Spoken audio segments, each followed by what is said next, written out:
3 times a turn. You heard that? Let's go. Come on.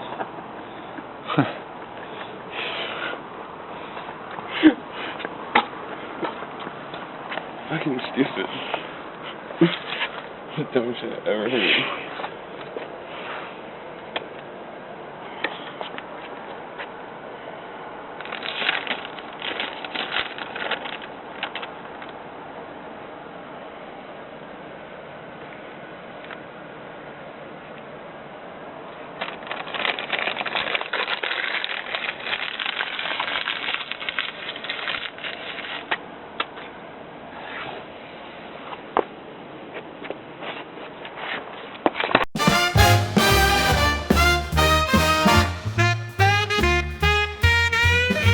Blake on the Late Show. We gotta get Blake on the Late Show. Comedy is the best. Blake's better than the rest. Stephen Colbert, help us out. Put Blake on the Late Show. Baby, please help me out. Get Blake where he belongs, next to Stephen Colbert on the couch. On the Late Show.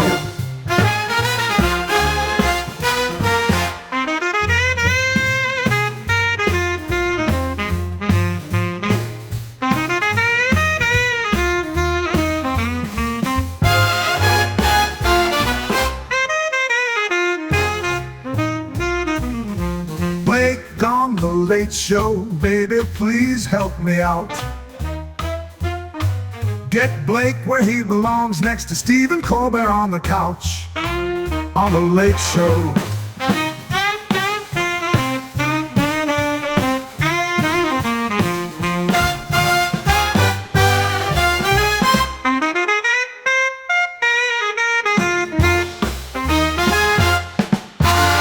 On the Late Show. How's it going? My name's Zach. I interviewed a guy named Blake today who I find very interesting. I want to share his story and push it further. I don't want to tell you any details about it because he tells the whole story. Here it is. We just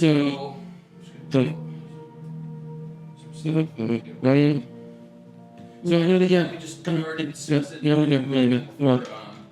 Thank you so much for doing it. Something I find really interesting. I'm really excited to ask these questions and get just get right into it. What brought you here today? At like this point in my life today, or here? Yeah. Oh. At least it happened right in the beginning. Yeah. I timed it badly as I could. Alright, Come on.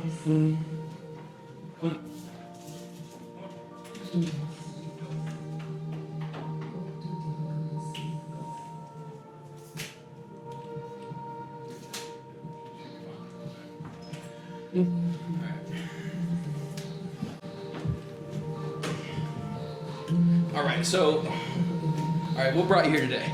Well, with you, I just, well, you had seen my story on Instagram, or no, your friend, you said, and wanted to just learn more about this. And so this is really, like, this gives me a chance to share, like, with you, with people that follow you, and yeah, just to share the story. I think there are two things, like how I'm going to get on the show is to continue to share this story, I believe, and then there are a lot of people that need to hear these kind of messages, what I'm going to share. So yeah, Cool. That's what brought me to you.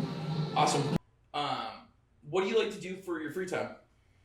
Oh gosh, I mean, I've been a writer for 17 years now, I think. So I like to write a lot, especially like my running and my writing have been helping me beyond this journey. Those two things help me overcome the PTSD probably the most. So I write a lot, creativity. I'll watch Netflix and Hulu and some of the streaming services.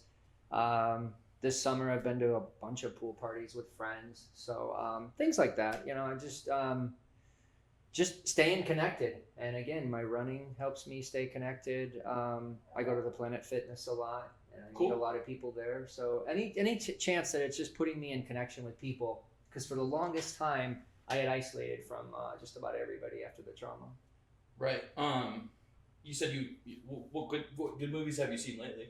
What have I seen lately?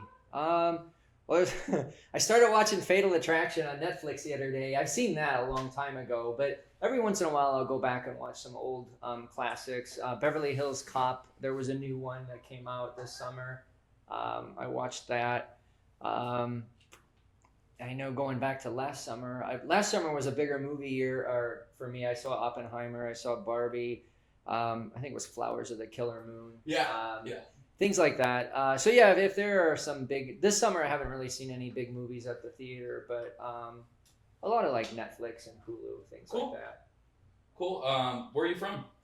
Well, I was born in Gary, Indiana. Okay. Grew up like the south suburbs of Chicago. I know they have a nickname, Scary Gary. Is that what they call it? Yeah, I've heard that. I know it's some people look at it and say, why would you tell people you're from Gary, Indiana? But that's where I was born. Oh, right. My family grew up there, and then we lived in the Gary and East Chicago, Hammond area. Cool. But yeah, I'm always proud of where I'm from. Of course. Very, very blue collar, proud community. Right. Working class. Yeah, no, I'm just familiar with that. There's a rapper that's from there, and so Yeah. that's the only thing I know about. Yeah. It's just like stuff that I've heard. Well, and them Michael say. and Janet Jackson are both from Oh, my really? hometown. Yeah. Okay, cool. What kind of music do you like? Well, I mean, I grew up in the 80s, so I love, I have Sirius XM radio, so I listen to a lot of 80s music.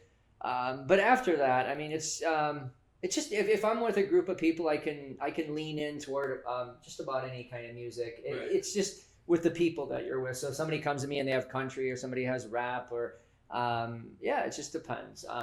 Right, just kind of whatever's going on. Yeah, I It's mean, like you go with the flow. can lean into the crowd, because it's just, music is social to me. Cool. Yeah, I can agree to that. To a point, there's some certain things that like. Yeah, I mean, I'm certain sure. frequencies of music that if just, like, if there's irritate some music, I might not be totally excited about it, but for Right. the most part, it's just the social aspect of it. me. Right, and you said that you were a writer. That's something I did not know. Do you have a favorite book or author?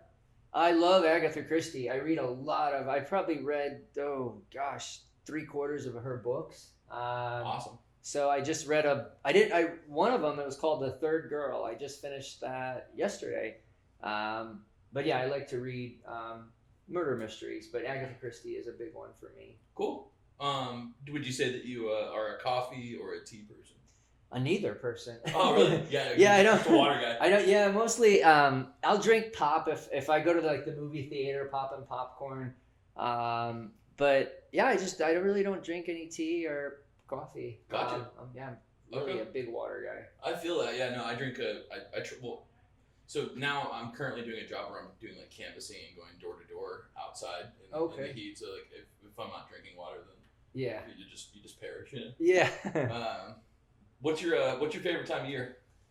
I love like Halloween. The fall is the best for me. So we're sliding into that gradually. In the next few weeks, you're gonna see more and more Halloween stuff going up in stores. So Absolutely, yeah. The old Zia just got turned into. That's what I heard just down the way here. And people were like, there are already places that are putting up Halloween stuff. It's a little early for me, but I love the fall and I love Halloween. Right, I would agree. That's like just right when it starts to cool off, especially I'm from out here, so it's like as soon as it gets to Halloween, like that's exactly when like the weather breaks. So yeah, I love that. Why is being on Colbert so important for you? It's that night. I call it that night. I woke up from a nightmare on that particular night. It was November 2nd, 2015, and I woke up. And it's not just a nightmare. It was yet another nightmare, Right. and it was just part of the PTSD that I was struggling with. And on that night, the TV timer malfunctioned. When I woke up from that nightmare, I got all these pills out and I put them on my lap, and I was done. You reach a point, you're done. Right. You don't want to die, but you're exhausted, and you don't want to. And so I always hate when people say, well, why would you want to throw your whole life away? Then I look at them and say, you really don't understand. You don't, because you reach that point. Right. So that night I got the pills out, I was ready to take them, and I looked up, the TV was still on. And I was so confused because each night I would set the timer. It was sort of that, background noise that helped put you to bed. Right. And I woke up and I was so confused. I thought I was still in the nightmare because why is this on? And it was called The Late Show with Stephen Colbert, just this late night comedy show, and something made me laugh. It was that split second at 10:44 p.m. that night. And I don't remember specifically.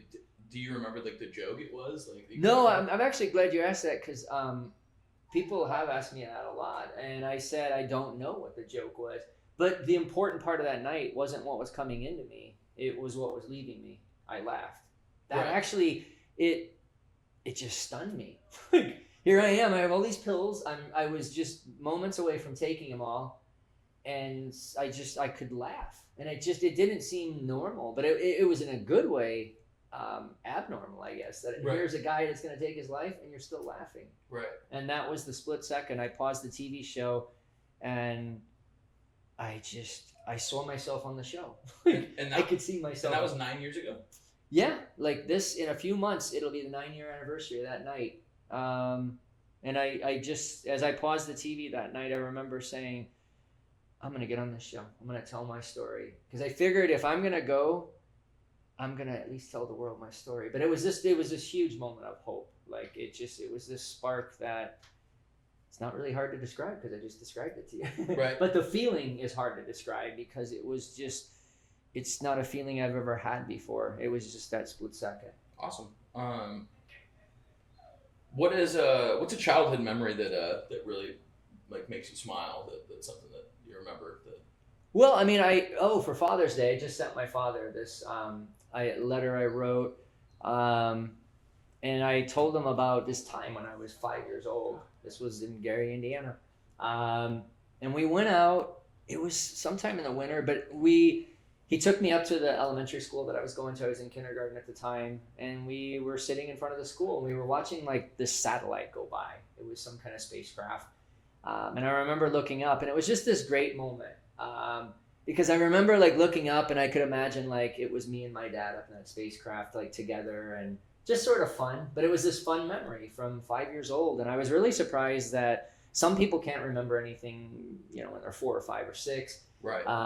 But when you asked me that was a good memory. And it was just something that happened that I shared again with my father and family for Father's Day. So that was a fresh memory that I pulled out of the childhood. Cool.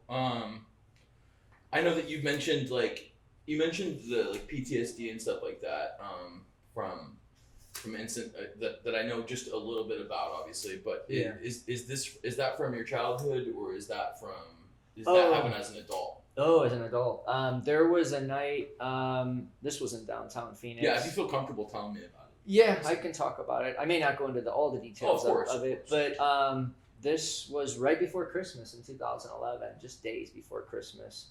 I was in bed sleeping, 7th floor loft, right in the heart of downtown, and 3 men came in. And that night I was held down, I was beaten, and just the details were it was absolutely chaotic. It was just, it was bad, very bad. Yeah. And I over the years I've had, I've now been through 13 consecutive years of physical therapy because of the injuries I sustained. I've had just 2 years ago, I had surgery from complications. So you'll get people that will look at people that have been through a trauma and think, why can't you folks get over this? Like with me, I've had people say, hey, dude, we support you, this, that, and the other, but this happened so long ago. Why can't you get over it? Well, right. Apparently the trauma hasn't gotten over me. Well, it's easy for anybody that something like that hasn't happened to, for them to take that, like, be the backseat driver on, Yeah, and I've met people on my journey around the country that they lost their children in a house fire, a car fire, but 20, 30 years later, it sometimes feels like it happened the day before. Right. And so they'll never quote unquote get over it. And so for me, the memories are there. That's really hard. But every time I go to physical therapy for another complication, I could either give up or just keep going. So I keep going. But the people, they all know my story. The team that works with me, the doctors, all the attorneys, there are a lot of people still trying to help me get justice as well. Right. So there was no real conclusion with like the like actual people that committed these. No, and we knew all of them. I knew all of them. Oh yeah, one of them. So they were like friends or just like. Oh, one of them had been my domestic partner for almost a decade. Oh my gosh. He was drunk. He let him in. They all have. There's a former FBI agent that was brought in, and he did an independent investigation somewhat recently, and he stated in there, these guys all have criminal histories that are consistent with their behaviors that night. Imagine I made a 911 call as this was happening. They heard it live, and when they all got there, the officers, I told them what happened. It was a bloody crime scene.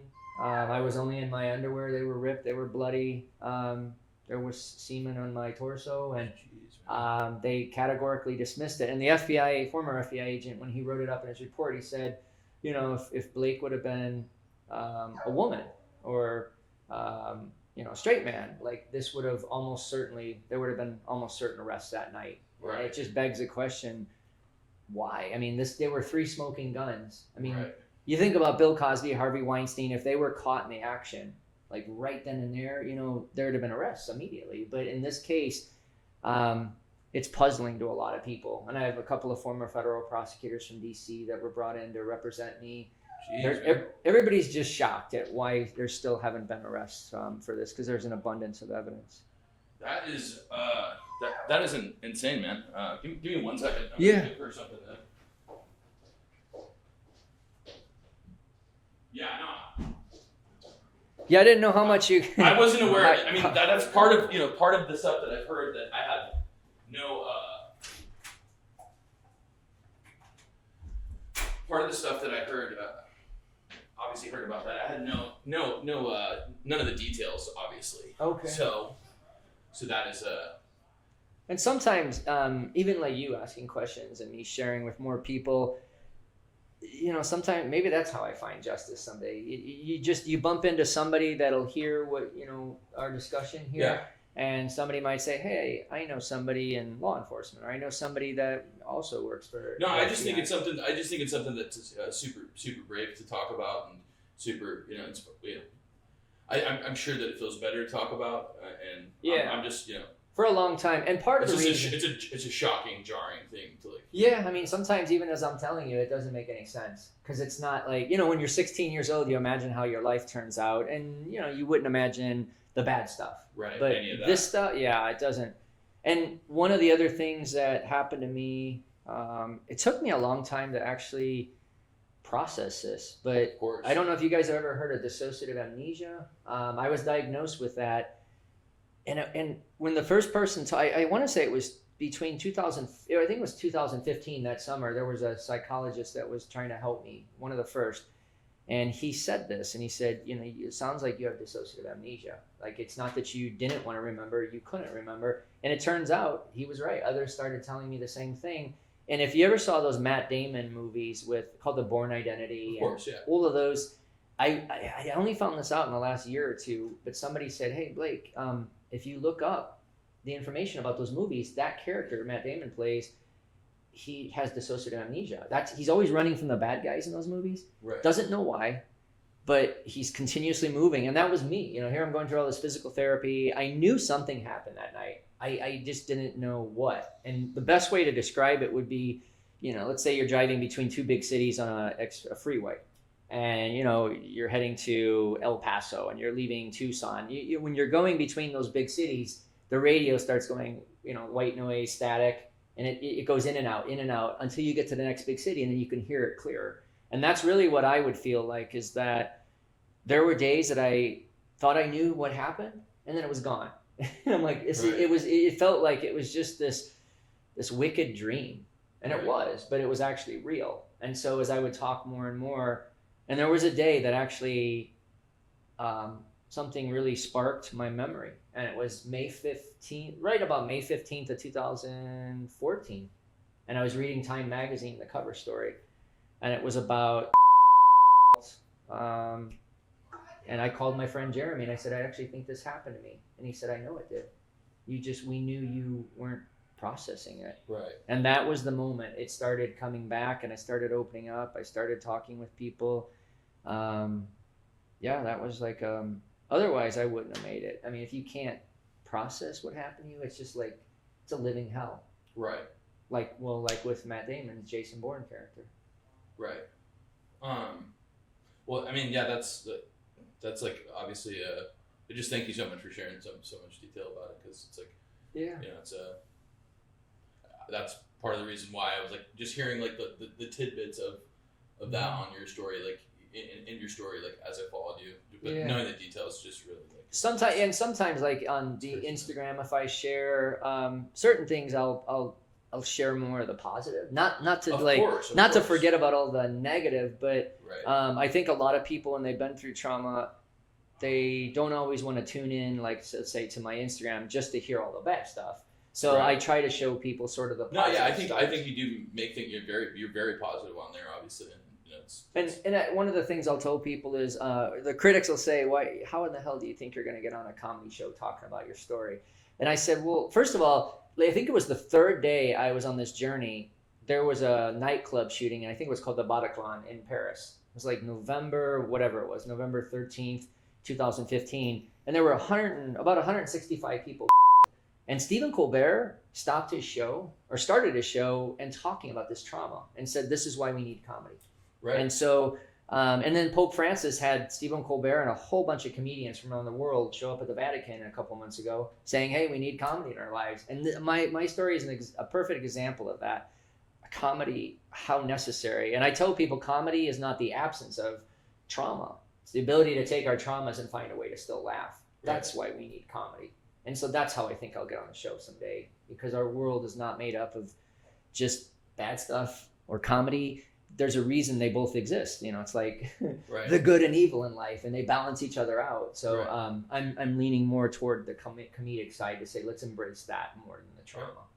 Other than being on Colbert, what are some other aspirations that you have?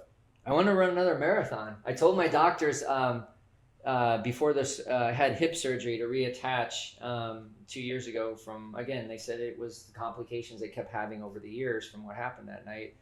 And I told them, I said, get me back in shape, or at least fix the hip so that I'm able to run again. So I'm running again, but I want to run another marathon. I think that'd be awesome. And if I can, well, the hope is, yes, to run that marathon, and it'd be nice to get under 3 hours. I've done four marathons under 3 hours, so Oh wow. fingers crossed. It's a lot of training, but Right. that would be a fun one.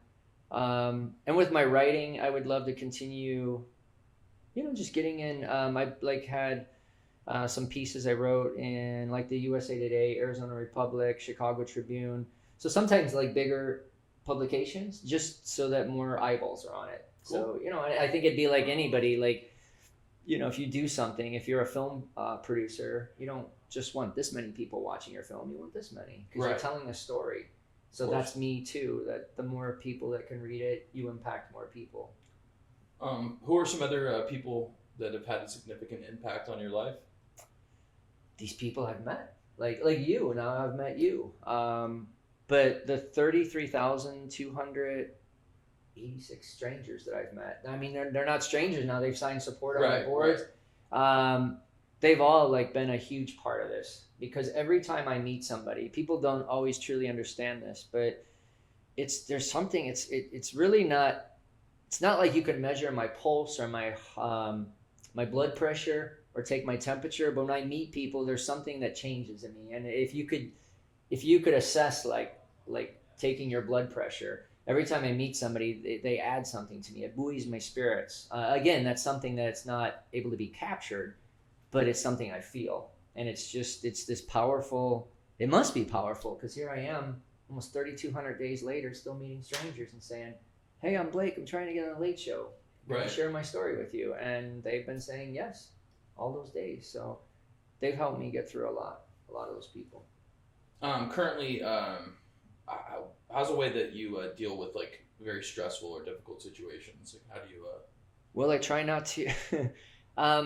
The only time I'm not happy or like super stressed is when I lean in towards what society wants me to do and expects me to do. Because this isn't what society wants me to do. They want me to get I did a recent post on Instagram and said there are people that'll say, hey Blake, we know you want to get on the Late Show conjunction, but why don't you get a full-time job, do this on the part-time basis, or what are you going to do for your retirement, or why are you spending all this time, is this worth it? And the times I'm not happy or I'm stressed is when I start thinking like, oh, they're right, I shouldn't be doing this. So I don't think like them, and I just do my own thing. And so when I'm not doing what people expect me to do, I'm happiest, and I'm hardly stressed in that situation because I have a purpose and it means something to me. Right. I'd rather leave this world doing it my way, even if I have to live on like a pauper's budget. But if I did it my way and I'm happy, because I've met people on this journey that said, hey, my grandpa died. He had all this money, he had a business, he's going to pass it on to us. But our grandpa was unhappy, and we all knew that, Right. And sometimes directly they would know that, or indirectly. But so I've met people again that told me that money it's not, why work and, squirrel away all this money, and then you're just miserable. So for me, I'm putting together, these giant boards I have of all these people signing support for me. It's called Social Practice Artwork. So I'm creating something that one day after fingers crossed that I get on the Late Show, after that I want to put it in a permanent exhibit, and I think it can impact so many people for generations. So yes, in that way, if I did live off of a pauper's budget and for the end of my life, I'm creating art, I'm writing stories, Right. I'm connecting with people. And to me, as you're connecting with people, it builds other things. And actually there have been a lot of other big things that have happened on this journey. I was actually asked to be, not just asked, I've become a consultant for a major pharmaceutical company because they're trying to gauge take my experience to try and help people that need PTSD medications. Like, hey, tell us your lived experience. What are the people telling you out there? So they found like a lot of value in saying, share with us, because this is the stuff we don't know. We know the medical part, the pharmaceutical, but we're not hearing all the stories that you're hearing, and we're not always privy to knowing the details of your struggles. Right. So I've become that for this pharmaceutical company. I speak a lot at events and spoken at 30 colleges now. And then I've gotten writing jobs where people want me to write. And now it's not just writing about like trauma-informed care, but it's starting to become sometimes more inspirational, motivational. Cool. So it's leading to other things, this journey is. So you mentioned, obviously, what you just mentioned, and I was curious about it too, about people saying like get a full-time job, stuff like that. Do you have like any kind of day job that you?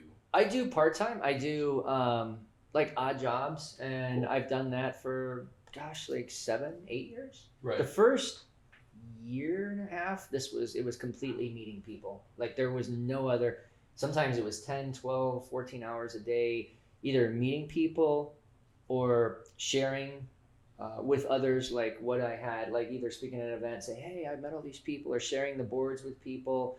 But the first year and a half, it was just this strictly. And then as time went on, I started taking on odd jobs.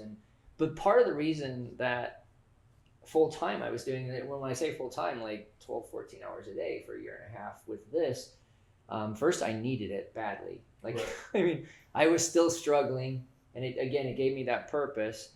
Well, and like talking about it, I think is like Processing like the way that it's like it actually like you said, it's like actually leaving. Yeah, It's like and I'm you're able not to holding it in. yeah, and I'm able to process it and Right. understand it better.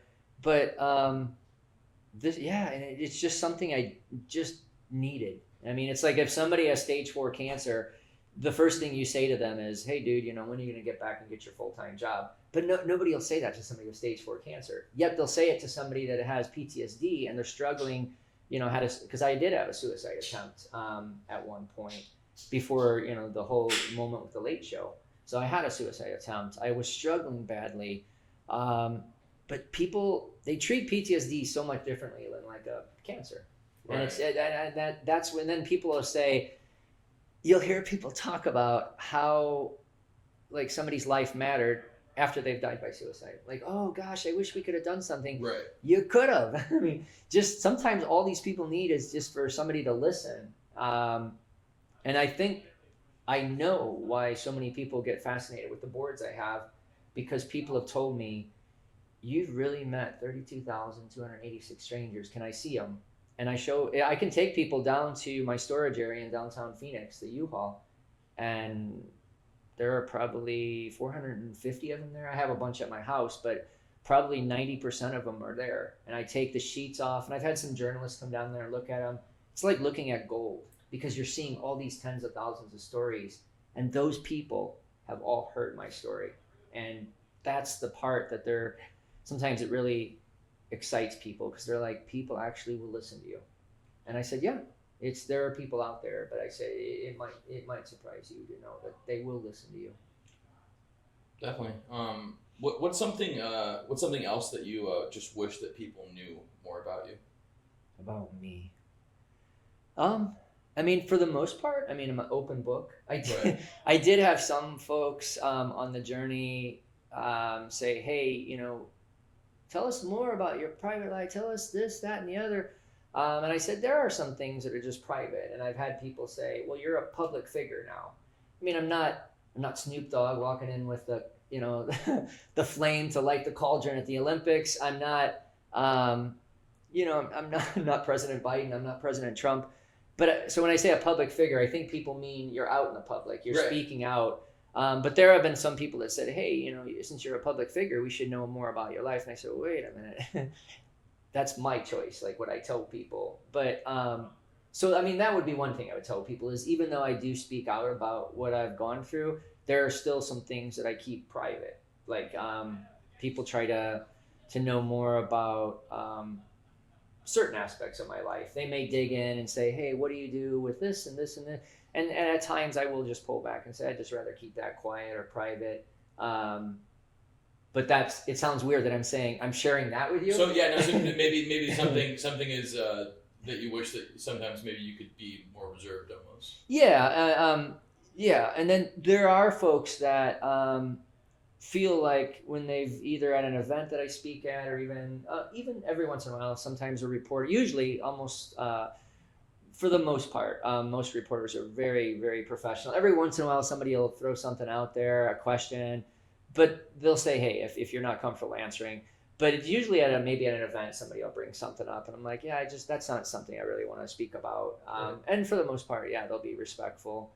But something too that people wouldn't always know, just what you go through on a daily basis. I think just the journey over the last 9 years, that especially since I've been on this journey and going out, I've had threats from the perpetrators and their friends. 2 of them were deadly attempts on my life. That wasn't connected directly to the perpetrators, the 3 of them, but it was directly connected to people that knew them. And I knew that because of what they were yelling. And the police got in. There were several law enforcement agencies that got involved with that. I got security details put on me. So I have had to have security guards. I've had to have people watch over me. I can't go into too much detail about like where they're at, but isn't that crazy? I mean, as I'm telling you this again, It doesn't make sense to me that you're just trying to tell your story, and they didn't have to face like really any consequences. But so essentially, they're just mad that you're talking about something that you right, and we know that directly because in one of the letters that came to me, there was a really he's the best First Amendment lawyer in the state. He represents all the media here, and he was good enough to say, hey, I'll step forward, and I'm not gonna charge you. This is gonna be on us. He said, we want to make sure that we're gonna quash this. They're not gonna keep you silent. They wanted to threaten me in a letter to say you can't speak about any of this anymore. And he said Blake has every right to tell his story. And sadly, the thing is, I think the perpetrators don't always understand, and it's hard for me to understand how they don't understand this. But I said I would actually like to reconcile with all 3 of them. I've put that out there to each of them, and I said this happened. Like the reason it was so bad for me is because somehow in my brain it shut down and said that it didn't happen. But think about this. I'm at a crime scene the night it happened. There are 7 guys standing around me in a 600 square foot loft. And again, if people can get this picture that I'm standing there just in underwear. They're torn, they're bloody. And there's blood splattered in different parts of the place, my home. There's broken furniture. I had just made a harrowing 911 call, and I'm standing there with 3 perpetrators standing around me. One of them did have blood splatters on him. And then you have 4 officers around me. So you have 7 guys standing around you, and they're telling me what I just experienced didn't happen. So, I mean, I want to have people get a picture of that, because then that's where your brain, you actually start leaning towards this didn't happen, but it just happened, because that's how difficult it is for my brain to process. You almost immediately start going into like this fight or flight, or just disassociation from like the... Yeah, and that's how they described it. They said you disassociate with what truly, but that's, yeah. And then like even at some point I said, if I was ever asked to take, I've told my team, I said, if I was ever asked to take a lie detector test, I would not. And a big part of that is I will doubt things. Like I doubt sometimes that I'm even sitting here with you, because you get to this point, like you start doubting almost everything in the world. And if somebody gives you a lie detector test, my best guess is like there would be a hesitation, whatever question. Right. Like, yeah. It goes off of like your heartbeat. And stuff yeah. like If they would say, "Is your birthday this, and this?" I might hesitate and think, "I'm not sure." Maybe and somebody's not. like, "They just asked you a simple question," but it's like those little things you get tripped up on because you're right. You disassociate and think, "What is real? What is fake?" And that even takes me back to the night of with the Late Show. Like I said, I looked and I didn't understand if I was still in the nightmare or if I was actually awake. And I wrote one of my stories for my editors. I turned it into a Halloween story. It's called Watery Grave. And somebody said, "Surely this can't be a true story." And I said, "It's actually based on my true story that night." I couldn't tell the difference between reality and fiction. Right. I forgot the question you asked me to begin with, and I went on this long No, tangent. you're good, man. So You I answered definitely it. answered it. No, you did, man. Yeah. No, you're doing great, and thank you so much, man. Other than being on Colbert, what's some other stuff you want to knock off your bucket list? Oh gosh. Right now, I mean, to be honest, like I don't terribly focus too far ahead. I mean, maybe I think that's just because of what I've been through. Right. I really just want to let things fall as they may. I mean, yeah, I mean, I'd love to travel the world. I mean, I've met people in this journey from 128 countries that have signed my boards. That's like 2 out of every 3 countries in the world. I haven't been to 2 out of 3 countries in the world, but I used to live in England. I traveled all over Europe. But yeah, I would love to travel and just keep meeting people. Yeah, we were just talking. Me and a friend were just talking about wanting to go to the Philippines, and that's like an international travel spot I'd want to go to. And even after the Late Show, I thought, how fun would it be to just take everything I've done for 9 years and turn it into like almost like an Anthony Bourdain. I hate to compare myself to any show or anything anybody else has done, but in some ways, like what Anthony did, but he was doing it for like culture, but food. But for me, it would just be to meet people like I've been doing for 9 years. Just to go, "Hey, I'm Blake. Can I share my story of what brought me to you?" And then just get all these people to, yeah, I mean, that could be the rest of my life. But the beauty of that is it could knock, if you will, a lot of things off what would be traditionally like a bucket list. Like, hey, you could travel to places. You could, I could do adventures. Maybe, I don't know, maybe I'd be crazy enough to do like the Running of the Bulls in Pamplona, Spain one day. Right. Not sure if that would be, but there's a lot out there that, when you start traveling, it opens up other doors. Like you can go places. Potentially I could write a book someday instead of just writing 700-word short stories every month. So yeah, really just living in the moment and just kind of like I know. Not focusing too much on. Yeah. And I can relate to that a lot, man. I had I had periods in my life where at some point I owned a house and I thought that was going to be like just like something that made me whole, and like, just the idea of being in, like the idea of my life being that far planned out, and like, well, it's gonna be paid off in 30 years. Like I don't know if I want to. Yeah. I don't know if I want to live in this house for 30 years. I truly didn't. Right. You know. So it was like definitely since then I've done more of that of just trying to kind of go with the flow and Yeah. not get stuck on things that I can't change. And, you know. Just, And so, yeah, I know, and that's what I do. I really just try and live in the moment. Sometimes I hate that because it's what do they call that? I hate I can't think of what the term is called, but there's a term for just living in the moment. But yeah, I reject it because when people hear it, they're like, oh, you want me to do that? But it is true. Like I think I just take each moment as I have, because right now all I have is you. I mean, Right. that's it. Right. I try not to think about what I'm going to do for dinner later on. I try not to think about what I did at Planet Fitness earlier today. It's just me and you, kid. That's it right now.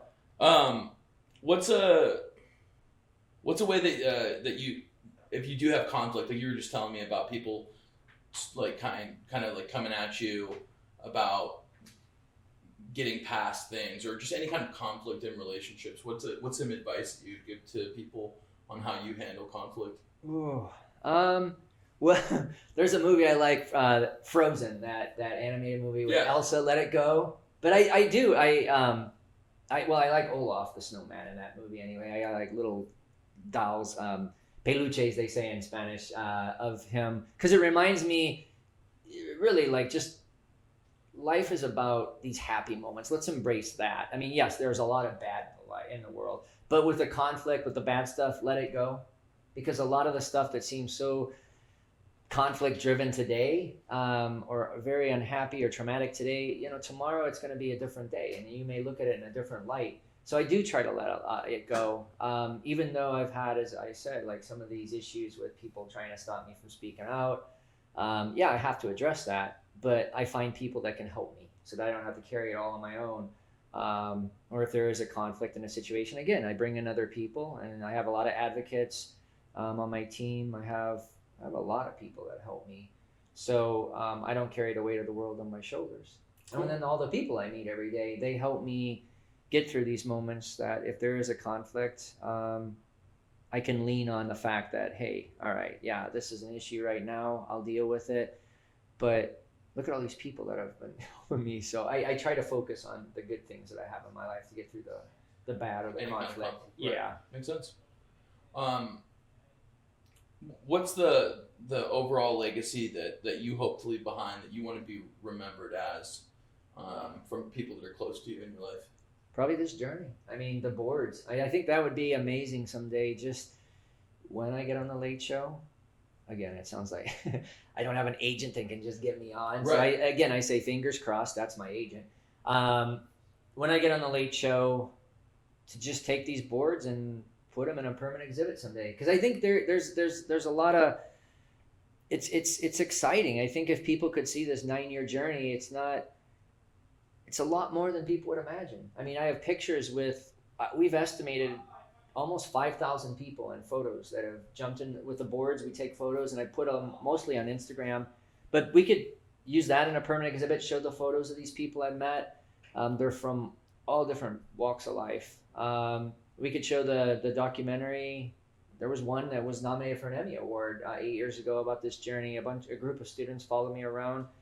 Somebody else made a documentary about this already? Yeah, ASU. Oh, wow. There were 3 ASU journalism students that I just met in downtown. Is it on like YouTube and stuff? Yeah, it's called Okay. the Blake Project. Yeah, on we'll make YouTube. sure like when we put this out, we'll make sure to have like a link Yeah, to it and stuff. I mean the Emmy nomination, the Emmy nomination they got. I mean, that doesn't have anything to do with me. It has to do with how talented these 3, and they're not even students anymore. I met them so long ago. Well, now 2 of them are married. I think 2 are married. 1 finished law school. 1 I think is in Northern Cal doing something. But just they met me on the journey, and they signed the boards, and then they came together and said, "Oh my God, you met him, and they all said, "Hey." They talked to their professors and said, "Can we do our documentary for this semester on this guy's story?" And they met with me at a coffee house in downtown. That one's out of business. It's at Central and Roosevelt. Ooh, on the southeast corner. It was called that big warehouse. Rise? No. No, that was what Joe Bob became. Oh. Yeah, no, I can't think of it. But I can't think of what it was. But anyway, we met at that coffee house, and I you know, a lot of people see things like the Kardashians and think, oh, it's so cool to be on a show and people follow you around. Yeah, it's cool until it isn't. You know what I'm saying? It sounds cool, but then they didn't follow me around my house consistently. But they would say, hey, can we follow you on your adventures today, or go here? And so you have to sit there and say, you now don't have control. I mean, obviously at some point, if you didn't like it, you could put the kibosh on it. But what you have to also understand is they're there to tell a story, not a good story, not a bad story. They're there to tell a story. Right. But you have to give over control, because look at how many people will put something on Instagram, a photo, and some of these people, a lot of them, they'll take 30 photos and they'll figure out which is the best photo to represent themselves on Instagram. Just one photo. Right. And we're talking about a 26-minute documentary. So I had to say to myself, the goal was to have my story told, because that's a lot of survivors of sexual trauma. Look at the Cosby victims, look at the Harvey Weinstein. I mean, there's a long list of people that never were believed, or, to be honest, like, some people took their lives before their stories were ever told, and people will never know what happened to them, ever. Right. So I said, these journalism students want to tell my story, and I said, all right, I'm gonna agree. Right. And I said, because it outweighs the bad, if you will, like, that you're giving up some control. And so they did it, and yeah, it was they did a good job. So that's out there, and that could be something in a permanent exhibit. And then the new documentary coming out, that could be another. There's just a lot of news stories. But I think I always thought it could be like this like place of hope, like Esperanza, like people from all over the world, wherever this permanent exhibit is, could come in. Let's say their daughter, she died of leukemia, and they don't know how to keep going. So I just thought, wouldn't this be great to have this center after I'm on a Late Show, where all these boards are framed and put up, and they can see all the stories that people shared back with me to keep me going. But we could have the pictures of all these people, the documentary, the news stories, just a lot. And then people could walk, maybe it's 2 or 3 stories, 4 stories, and it overlooks I put a little thought in it, like overlooks a lake, and just, it's a positive place. So maybe somebody says, for 3 or 4 days, I lost my daughter to leukemia, or, my mom was murdered, and I was sexually abused. I want to go to this place, and I want to feel hope. I want to see somebody that's been through it. And then people could support each other that are there. Like, hey, you went through something traumatic, and there could be some hotels around there but I imagine this place that could be the legacy. And it's not something that I put together. Yeah, I'm the connecting part to all these people, but all these people have helped me put it together. Like, even you sitting down with me and talking and sharing, or letting me share. So that's the legacy, and I think that could impact, because I know people. I have people I know that are on Instagram, and some of them have followers, especially if they're young and very good-looking guys and gals. They might have 150,000 followers, because every week people tune in to see, oh my gosh, what's she gonna wear today, or what's he gonna wear today, and they're gonna put on a bikini or a little swimsuit, and they're good looking. But 100 years from now, are they gonna be remembered? They weren't bad people, but there are so many of those things that those are influencers. But I think the influencers are the people that have kept me going. They've influenced my life. And I think that's the part that I wanted to share with people, is that this collective aspect of humanity came together in 94 languages to tell me, don't give up. And so I think that's the lasting legacy. That's the influence that's going to be around 100 years from now. And again, to all the people out there on Instagram that are putting sexy photos up, it's not to diminish you. It's just, sometimes people have to think, again, what do you want your legacy to be? Right. Do you want it to be bigger than that? And some people do. They'll use that to get maybe money or more people to recognize them, so they could do bigger things than just maybe something superficial in a sense. Because I think a lot of people could say your beauty is just, it's fleeting in that sense, and it is sort of superficial. Right. So. Well, let's take a look at some of the boards. Oh, yeah. I'm very curious to see them. All right. And then, just a side note, if it is possible, I would love to go to the warehouse space at some point before we get this get this edited, and we'll get some pictures of you with the boards. I don't know if they're comfortable with There that. are a lot of boards, but yeah, I mean, I brought 5 of them along, just super colorful. That's when some of those art professors started getting in touch with me. I don't know if it was like 6 years ago, but they started messaging me and said, Blake, you are creating art. And one of the first things I said is, yeah, it's really colorful. And they said, no, it is called social practice artwork. And it's just the medium is the human connection that I have, the human interaction. And I have 507 of these now. You have 507 of these boards. This is number 507 right there. Oh, that's the last one? That's the most recent. Most recent. Every once in a while I go back and have people, when I started doing this, these boards cost like 6 or 7 a piece. Yeah. I can still find some good bargains at that price. It's hard to find, but some of the same places I went 8-9 years ago, these boards are now almost double that price. And then the Sharpie markers went up. But I find ways to find inexpensive. Oh yeah, here's a fun story. It says Blake, not Tony Hawk, IJM. That was recent. But I was telling them a Tony Hawk story because I used to live in northern San Diego County, and I went back. Sorry. I went back a few years ago, and I was going up and down the beaches of San Diego, and a whole crush of surfers and skaters came up to me. It was if you've ever been in Encinitas, it's called Swami's. It's this famous beach. And all this crush of surfers and skaters came around me, and I had the boards, and I had my Sharpies and my backpack. And I was telling them about this, and they were all signing, but they were taking photos, and they thought it was Tony Hawk. Because I get that a lot around the country. I guess we have the same big nose. And what's interesting, too, is Tony Hawk was born and raised in Carlsbad, which is right north of Encinitas. Okay. And I lived in Carlsbad. And we're the same exact age. If you look it up, we're like, I think 2 months, 3 months apart. So we're the same exact age. We look alike. And there I am in an area right there. And so they all I think when they went home that day, they were like, we met Tony Hawk. And I think their friends probably broke it to them like, no, look at this picture. And but for the moment, it was really exciting because it was just this good moment. And again, if I'm telling you a story about Tony Hawk and my Tony Hawk moment, I'm not telling you about the night of the trauma. So all these people helped me think about something different.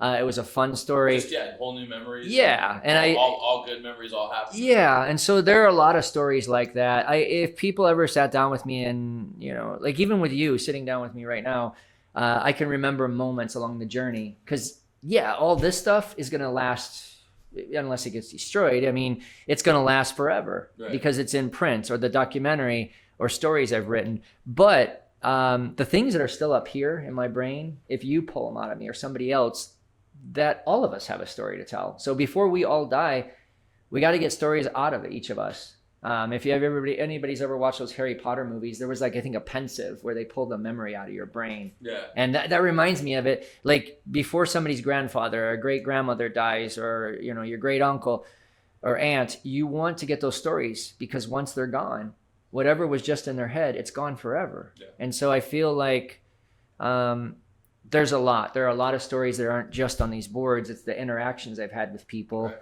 Right. For example, like there was at a coffee house. I ran across a guy because coffee houses are good to meet people with my project. I went up again. I'm Blake. I'm trying to get on the Late Show. Can I tell you my story? And the guy, he signed the board, but he got really emotional. And that day, he gave me $1,000. And this happened like 7 or 8 years ago. So, I even looked it up for the inflation calculator, like, because inflation's gone through the roof in the last. It's like 2, man. Yeah, not that much exactly, but I looked it up. It was close to like $1,300 in today's dollars. Like, so how weird is that? You just go in, somebody is impacted by your story that much. He just hands me $1,300 in today's dollar. So that is really cool. But that's just another story. And he wrote me and said, you're onto something. I think he said you're onto something very magical. And I think the reason he got emotional is something, he didn't want to tell me everything, but something impacted him. No, I mean, just to kind of tie into that, man, I think that generally, if you were to kind of look at my, what I do on the internet, or if you just know me personally, I'm like, I kind of make a joke out of everything. Yeah. I'm just kind of goofy about everything. And I think that's, I've definitely dealt with stuff that I don't feel as comfortable sharing. And I think that just, I told, when I was telling people about me doing this, I just wanted you to know that it's never something I wanted to make goofy, and it's something I've actually I've been interested in your story and getting to know more about it. It's really, it's had a really cool impact on me, and I'm just really thankful that you shared everything, man. Honestly. Yeah, Zach, I appreciate you letting me share. I look forward. I want to try to help more with it. Hearing some of the stories, or hearing the stuff with the boards. I think that I know somebody that has a studio that I think that we can get the board set up and do a show one night, where you showcase a lot of them, or even all of them. And, it was in 2018 there was a big warehouse during First Friday that had a big event with. But I mean, in 2018, that was 6 years ago, I didn't have as many boards, but they did put on an exhibit. But I would like to see more like that. Yeah, no, I think it's something that that can continuing to push your story, more people that know about it. I think that's the whole idea about it, is you getting, you being able to get it out there, you meeting more people, you getting that exposure, and people being exposed and to I it. have 5 of these giant boards framed now.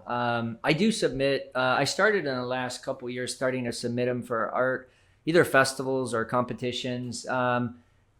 I did get to be a finalist for a grant a couple years ago, so that was exciting. Just to be having somebody consider what you're doing for grant money for the artistic purposes.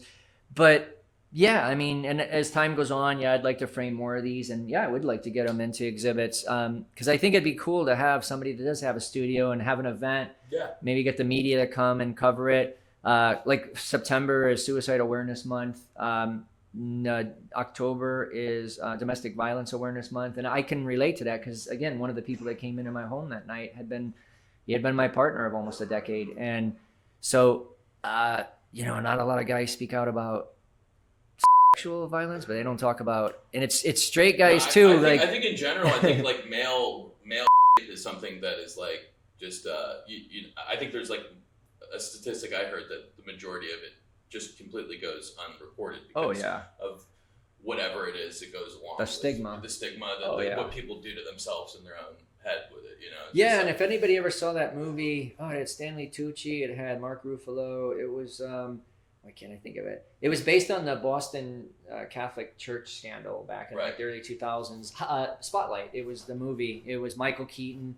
But there was a point where Stanley Tucci, Mark Ruffalo was the reporter, and it was, again, based on a true story. So Mark Ruffalo goes into this office of Stanley Tucci, the lawyer, and he represents a lot of the people that were sexually abused by the Catholic priest. And as this guy leaves to go use the restroom, Mark Ruffalo is interviewing him and talking.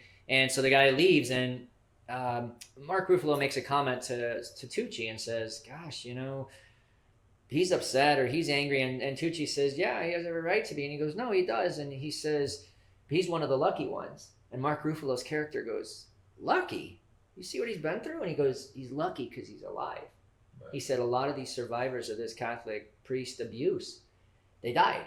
Overdoses, they started using drugs and alcohol to diminish the pain, or they just took their lives because they said, I can't deal with this anymore. So you're right, and especially the guys, the boys and the men don't want to talk about it because they feel like and not, again, it's not to say that it doesn't go the same for women as well. I just think I've heard that when it goes less reported than less talked about. And with women, at least people feel like, oh well, it happens to them, so it's okay to let them talk about it for the most part. Right. But you're right, with guys are like, what? Yeah, it's something I think a lot of people just immediately get uncomfortable and shut down with. But they do, and that's really with my dissociation. The doctor said maybe it also was. I grew up in a very blue collar area, and that is not to diminish the people in my communities that South Chicagoland. That's not to diminish them. It's just, but when you're very blue collar, it's the expectation over the decades was buck up, just You Right. got to forget that happened. Let's move you forward. So people do want to help you. They just don't understand if you did that with somebody with cancer and said, "Hey, dude, you got to buck up," but no chemotherapy. Just you got to act like you don't have Right. cancer. Well, that's what happens when you tell somebody just forget about it. Like it would be like telling somebody to forget about cancer and pretend it's not going to kill you. It'll kill you. And so those stories, by not telling your story, it'll kill you Right. slowly, because stress does kill you. Right. So hopefully, like the happier sides of this, the Right. people I'm meeting is going to be the inspirational. Like, Well, just to tie off, man. I mean, I'm gonna help do whatever I can to help continue to push this. Yeah. I wanna try to get, obviously this interview out to more people and try to push it to people that obviously don't follow me now or don't we're gonna do my best with that, and I'm gonna help you with I'll talk to you more about like the guy that I know that has the studio and stuff downtown. I think that would be definitely great. interested. And I'd like to just continue being a friend, man. Yeah, because I said I got so many of these boards just sitting in that storage area. Yeah. They're not helping anybody, and it's a climate controlled environment. But I have all these blankets on them. And another Harry Potter reference. If you ever saw one of the Harry Potters, it's when Harry Potter realizes his parents had passed away. Not really a spoiler alert because it's been out for how many years. Right. But when Harry Potter goes to like I think it's Gringotts, they have like these goblins control like this place where everybody has their gold or their things to be stored. But Harry goes down there to see what does his parents leave him, and it was all this gold. And he Right. starts uncovering it, and all these memories are coming back from when he was where his parents had left him these memories of them. But it's powerful in the sense that when I go to my storage area and take somebody for the first time, it feels like that Harry Potter gold. Like, his friends Ron and Hermione were like, "Oh my God, look at all this that you have." Right. Like, and it's just it's so valuable. And in my sense, it's not gold, but it's these boards. It's Right. these stories. And I said, the most important thing people will leave behind when they leave this world, it just won't be their material things. Right. It's just not. It's going to be their stories. Right. And that's what's always passed down through generations. So that's why I always like taking people to the storage area and saying, "Look what I have. Look at Yeah. this." It's the best part of it. I mean, I honestly I can't thank you enough for sharing the story with me, man. Honestly, Yeah, it's I just appreciate It's been really good. I don't have really any. I knocked out my questions, and Yeah. I feel like you're just like you said. You shared as much as I could ever ask you to, man. So I just I really appreciate it. Yeah, thank you, Zach. No problem, man. Appreciate it. Blake on the Late Show. Let's get Blake on the Late Show. Blake is a spot on the Late Show. Steve Colbert, put him on the Late Show.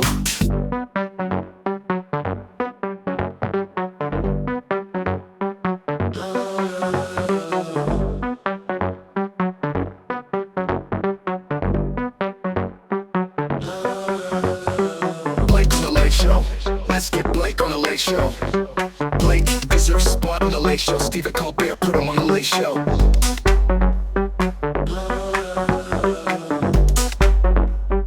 Blake on the Late Show.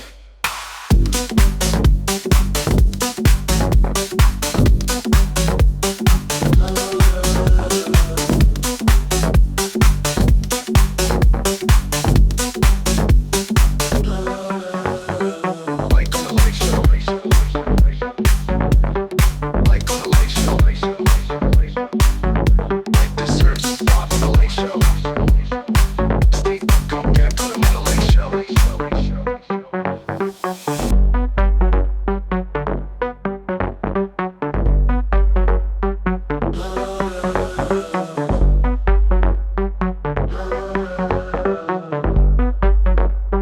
Blake on the Late Show.